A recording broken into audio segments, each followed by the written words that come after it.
Hello everyone, my name is Jazib and this channel is called The Daily Hustle. And if you're job seeking, this channel is for you. If you're a first-time founder, this channel is for you. By the age of 24, I've launched 4 businesses and have worked at 2 of the biggest companies in the entire world. In the process, I've made many mistakes.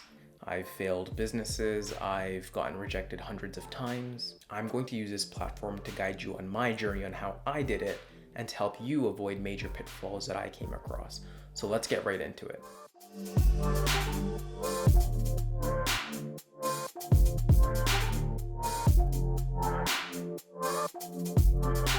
For starters, my parents come from a city called Karachi in Pakistan.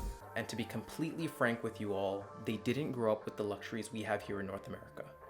28 years ago, my dad left home to pursue the American dream to give me and my siblings an education that he couldn't receive. Like many other immigrants, he arrived in good old New York City with $200 and started from scratch. He was selling printed t-shirts and was a limo driver for a living. Fun fact, he's told me that he sold his shirts to Tupac and Ice Cube. Not sure if it was strategically planned, but my dad brought my mom over to New York, and that was where I was thankfully born in Brooklyn.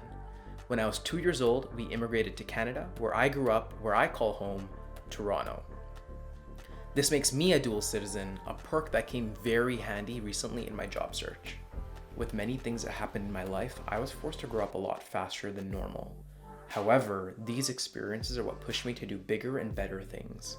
I was a hustler from day one. I knew I was an entrepreneur since I was 8 years old. Funny story, my family and I, we were going to the airport to pick up our relatives. There's these luggage carts that costed $3, and I used to find the stranded carts and resell them to other people within the airport for $2.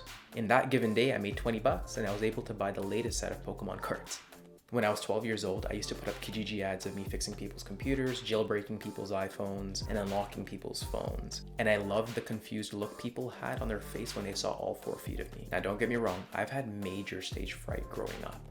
I remember in my second year of university, I'd always tell myself I'd never be able to speak publicly or speak in front of a group of people.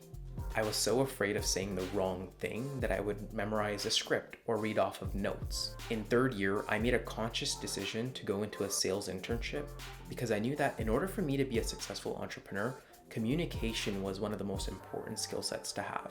I ended up getting an internship at Procter & Gamble, P&G. I was absolutely terrified because I felt like I didn't belong. I knew I had to fake it till I make it. By the end of the internship, I didn't need any notes or memorization in order for me to present. This was a huge pivotal moment because I understood that if I knew the content of what I was talking about, it was easy for me to speak on it. Since then, I've worked full-time at Procter & Gamble as an account manager and recently got a new job at Amazon as a sales account executive. As someone who is first gen, who has immigrant parents, is Muslim, and doesn't come from a trust-funded family, I've made it a mission to break these stereotypical boundaries put against us. I'll be using this channel to walk through career hacks on how I created a huge following on LinkedIn, how I got over 100 referrals and did 42 interviews at Google, Facebook, Amazon, Tesla, and other top blue chip companies, how to create a killer resume, how to best prepare for your interview, and many other topics.